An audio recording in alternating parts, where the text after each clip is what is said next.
Hello everyone, I'm Madhu from Government Naveen Kanya Mahavidyalaya. I'll be discussing Eugene O'Neill's The Hairy Ape, but before we go on to a detailed study of the play, I'd like to discuss a bit of the background to this play. So we'll do a little background study. To understand a piece of literature, it is important to understand its historical background, as this gives you a bit of backstory or context to what you are reading.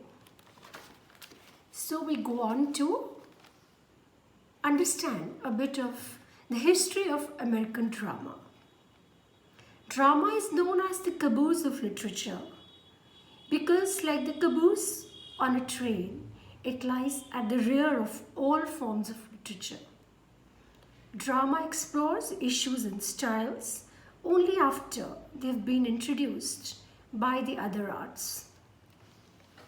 There was great theatrical activity in the US in the 19th century, a time when there were no movies, no TV, no radio. Touring companies of actors performed. However, no significant drama was performed in this century, with audiences preferring farce and melodrama.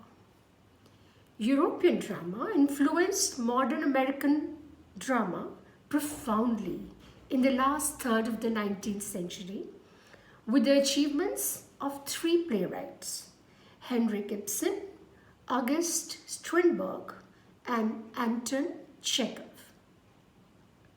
They bequeathed to their literary heirs plays about life as it is actually lived.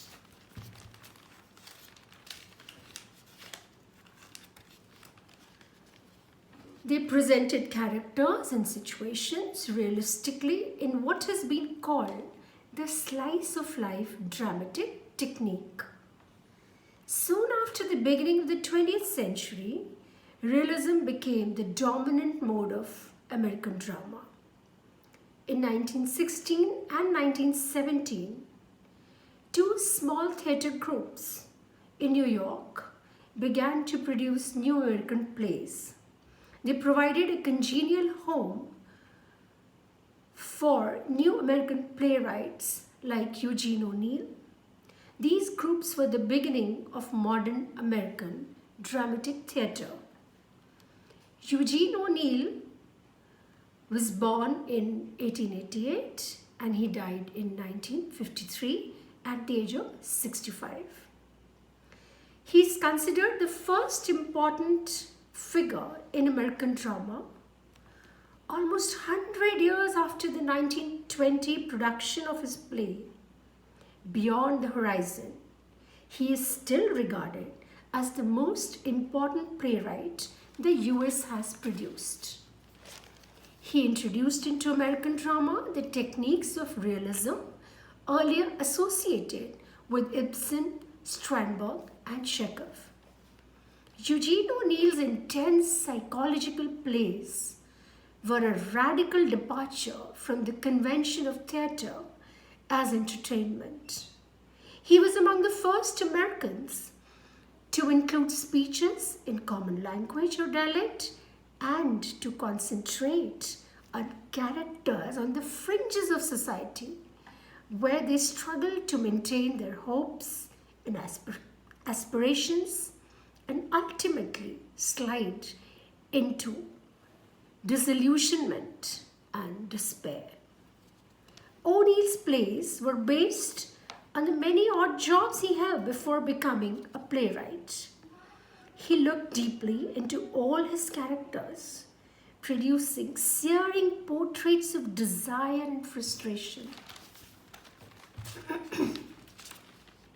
delusion and failure. With his experimental flair, his enormous output, he wrote 32 full-length plays and 20 one-act plays. O'Neill dominated American drama in his generation. His plays were widely produced abroad. 4 times winner of the Pulitzer Prize, he was the only American playwright to have won the Nobel Prize for Literature, which he did in 1936. O'Neill was the first American dramatist to regard the stage as a literary medium. He saw the theatre as a valid forum for the presentation of serious ideas. Imbued with a tragic sense of life, his plays were written from an intensely personal point of view, deriving directly from his family's tragic relationships. His talent for poignant and piercing dramas sprang from a life marked by challenges. O'Neill was exposed to theatre early in life. His father was a touring actor and his mother accompanied her husband around the country. Thus, Eugene spent most of his life touring the road with his family. Educated at boarding schools in his early years, he attended Princeton University for a year from 1906 to 1907. After Eugene left school, he began an education in what he later called life experience. Over the next 6 years, he shipped to sea, lived destitute on the waterfronts, became an alcoholic, and also attempted suicide. At 24, he finally began to recover from the state. He held a job as a reporter, but was forced to quit when he became extremely ill with tuberculosis. While in the hospital, he began to reevaluate his life in what he later termed his rebirth. Thereafter, he went on to study the techniques of playwriting at Harvard from 1914 to 1915 under the famous theatre scholar George Pierce Baker. All of O'Neill's plays are written from a personal point of view and reflect on the tragedy of the human condition. There's no doubt that his early history contributed to his writing. Like O'Neill, as a boy, many of his characters are caught in destructive situations and paths that they cannot escape.